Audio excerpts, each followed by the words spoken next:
ہاں بھائی نے سوال پوچھا ہے مرحوم ماں باپ کی نمازوں کا فدیے کا کیا طریقہ ہے. یہ بہت اہم سوال ہے, اس کو اچھی طرح سے جواب کو سمجھیں. لوگ کیا کرتے ہیں, والدین میں سے کسی کا انتقال ہو گیا تو ان کی ساری زندگی کی نمازیں کاؤنٹ کرتے ہیں کہ کون کون سی نمازیں انہوں نے نہیں پڑھی ہیں. پھر علماء کرام سے رابطہ کرتے ہیں کہ حضرت میرے والد کے ذمے مثال کے طور پر 3000 نمازیں تھیں, تو کیا شرعی طور پر ان کا فدیہ مجھ پہ دینا لازم ہے؟ مفتی صاحب جواب میں کہتے ہیں کہ اگر انہوں نے وصیت نہیں کی اور وراثت نہیں چھوڑی تو پھر آپ پر شرعاً لازم نہیں ہے. پھر بندہ یہ پوچھتا ہے مفتی صاحب سے, اگر میں خوشی خوشی یہ دینا چاہوں تو کیا میرے والدین کو فائدہ ہوگا؟ مفتی صاحب جواب میں کہتے ہیں ہاں, جملہ مکمل کریں, ہوگا. پھر اس کے دل میں یہ بات آتی ہے اگر نہیں دیا تو عذاب ہوتا رہے گا. تو بتاؤ دنیا میں کون ہے جو ماں باپ کو عذاب میں دیکھنا چاہے؟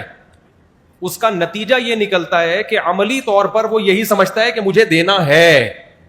نہیں آئی. اور 4-5 ہزار نمازوں کا فدیہ 4-5 ہزار روپے نہیں ہوتا, جائیدادیں بک جاتی ہیں لوگوں کی.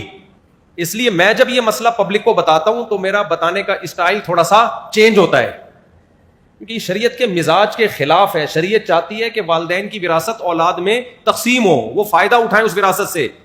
تو اگر یہ حدیث میں حکم ہوتا نا اس طریقے سے کہ ماں باپ مر جائیں تو تم نے ان کی نمازوں کا کفارہ دینا ہے, اگر ہوتا تو پھر تو آپ کے پاس دوسرا آپشن نہیں تھا. حدیث میں ایسا کوئی آرڈر ہے نہیں. تو اس لیے مسئلہ یہ ہے کہ اگر ماں باپ نے اپنی نمازوں کی وصیت کی ہے تو پھر جتنی جائیداد چھوڑی ہے اس میں 1/3 میں وہ وصیت پوری کی جائے گی, 1/3 میں, کیونکہ ان کو یہ رائٹ تھا کہ زندگی میں 1/3 یعنی 33.3% کی وہ وصیت کر سکتے تھے. وہ تو پھر آپ نے ویسے ہی کرنی ہے.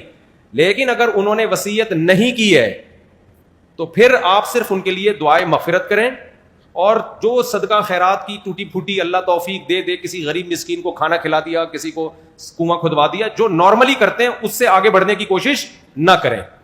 اور اپنے اوپر ایک چیز مسلط نہ کریں کہ پتہ نہیں میرے ماں باپ نے نمازیں چھوڑی ہیں تو عذاب میں نہ ہو, بس دعائے مغفرت کریں, اس سے زیادہ نہیں, کیونکہ شریعت ہمیں تنگی میں نہیں ڈالنا چاہتی. تو اب وہ چونکہ ان کی نمازیں گئیں, وہ اب جو ہے نا وہ سزا تو متعین ہے, اب دعائے مغفرت کے علاوہ آپ کے پاس کوئی آپشن نہیں ہے. تو اب لاکھوں کروڑوں روپے اس میں دینے کی ضرورت نہیں ہے, اور یہ ٹینشن نہ لیں آپ, بس دعائے مغفرت کریں ان کے لیے. تو ہوتا ہی ہے نا کہ جب پریکٹیکلی کوئی مفتی پبلک میں رہتا ہے تو اس کو پتا ہوتا ہے کہ اس کے سائیڈ افیکٹ کیا ہیں. تو یہ بہت زیادہ لوگ حرج میں آئیں گے, کیونکہ نمازیں تو آج کل بہت سے لوگ شارٹ کر رہے ہیں. کون کون اپنے ماں باپ کی فدیے دیتا رہے گا ساری زندگی بیٹھ کے؟ وہ تو فدیوں میں ہی ساری آدھا ہو جائے گا بیچارہ. اتنی زکاتیں نکالے گا, اتنے فدیے دے گا کہ خود کل لوگوں سے فدیے لے رہا ہوگا. تو اس لیے اب آپ کے پاس سوائے توبہ استغفار کے کوئی آپشن نہیں ہے. تو اب وہ نمازیں چھوڑ دی, بس توبہ کرو, اللہ معاف کر دے. اللہ سے امید ہے آپ دعائیں جاندار طریقے سے کرو, اللہ سے امید ہے اللہ معاف کر دے گا. اور نارملی جو صدقہ خیرات ایصال ثواب کے لیے کر سکتے ہو وہ کرو.